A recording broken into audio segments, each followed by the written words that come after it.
තමන්ගේ අම්මව දූෂණය කරන්න මාන බලන පර බල්ලෝ දැන් බිහි වෙලා ඉන්නවා.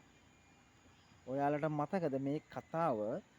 මතකට මෙහෙම කිව්වහම මඩකලවුව ප්‍රදේශයේ කතාවක්. ඒක සිදුවීමක් වුණා ඒ අම්මට.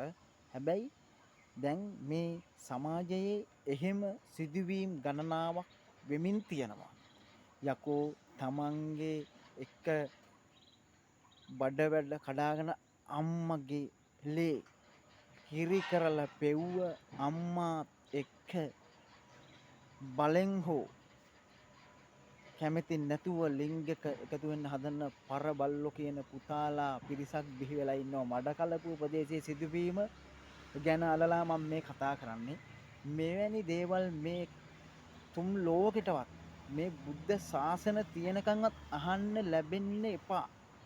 යකෝ තමන්ගේ අම්මා අඳුරන්නේ නැති පුතු තමන්ගේ අම්මා දූෂණය ලක් කරන පුතු බිහි වෙලා ඉන්නවද? මේවා ඇස් ඇරෙන්නේ නැද්ද? මේවට ඇස්සරෙන්නේ නැති එවු මෝඩයෝ. මම කියන්නේ මේ කතාව හොඳට අහගන්න. යකෝ තමන්ගේ අම්මලා ඔක්කොම එකයි මේ ලංකාවේ. තමන් උපද්දවපු අම්මා එකට හින්ද ජාතිය හදන පුතු තිරිසන් පුතු දැන් බිහි වෙලා ඉන්නවා. කුමක්ද හේතුව? ඔබ දන්නවා මඩකලපුව ප්‍රදේශයේ සිදුවීමක් වාර්තා වුණා දවස් 2-3කට කලින්. ඔබ දන්නව ඇති යාළුවෝ පිරිසක් ගෙදරට එක්කන් එනවා. තමන්ගේ අම්මා දූෂණය කරනවා. හැබැයි ඒක බලන් ඉන්නවා වෙනම පුතා පැත්තකට වෙලා. මොන අසික්කිත වැඩක්ද? මෙහෙම සමාජයක් දැන් බිහි වෙනවා.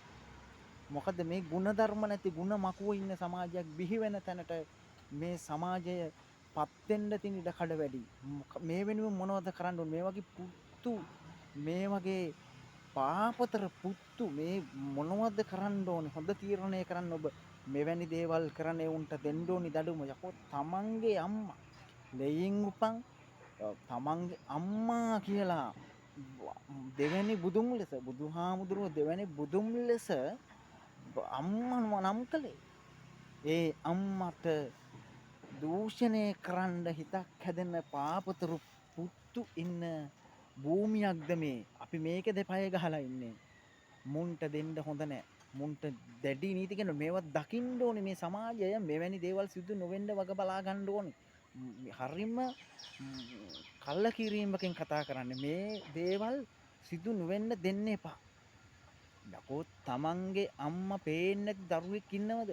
ලේ කිරි කරලා ඇස් කවලා පොවලා නිදි කරෝලා ඇස් සදලා කකුල් හදලා උගන්නන්න කියා දීලා ඇවිද්දෝපු බත් කට මුලින්ම කවපු අම්මේ කියලා කතා කරපු කටින් යකෝ හිතනවද අම්මත් එක්ක එකට ඉන්න හිතක් උඹලට? මේක හොඳට මතක තියාගන්න. මෙවැනි අයට දෙන්න ඕනි දඬුවම් මේ තමන්ගේ අම්මා නේද කියලා හිතෙන්නේ නැති වුන්ද මේ ඉන්නේ. ಗುಣධර්ම පිරිහීම මේක පිරිහීම මේක නවත්තන්න ඕනේ. ඒක නිසා අපිට හැමදාම බණ ඇහෙනවා. බණ කියනවා. මේ තුන් ලෝක එකම භූමියේ මෙහෙම වෙනවද? කොයිතරම් පාපතර ක්‍රියාවක්ද මේ සිදු වෙන්නේ? තමන්ගේ අම්මත් එක්ක එකට ඉන්න හදන පුතාලට තිරිසන්නු උන්ට තිරිසන් අපාය උරුමයි. උන්ට අවීචේ උරුමයි. හොඳට මතක තියාගන්නilla. ගැලවීමක් නෑ. මේවා හොඳට මේ සමාජයේ දකින්න ඕනේ. මේවා සිදු නොවෙන්න වග බලා ගන්න ඕනේ. ඔබ හොඳට මතක තියාගන්න. ඒක නිසා මේ මඩකලපුවේ සිදුවීමත් එක්ක මම කතා කරන්නේ. මඩකලපුවේ සිදුවීම නැවත වරක් මතක් කරනවා. තමන්ගේ අම්මව දූෂණය කරන්න පහක් අරන් එනවා. ඒ පුතා දූෂණය කරන හැටි බලාගෙන ඉන්නවා ඒ අම්මා. මේ තම පුතා බලාගෙන ඉන්නේ. මේ බල මෙලොව එළිය දැකපු ඇස් දෙකෙන් තමන්ගේ අම්මා දූෂණය කරලා ඒ බලන සමාජයක් දැන් බිහි වෙලා තියෙනවා. මේක නවත්තිය යුතුමයි. මුන්ට දැඩි දඬුවම් ගේන්න මෙච්චර රට හදනවා. මේකට දැඩි දඬුවම් ගේන්න ඕනේ. මේකට හරි විරුද්ධයි. අනිවාර්යෙන්ම මේක ෂෙයා කරන්න.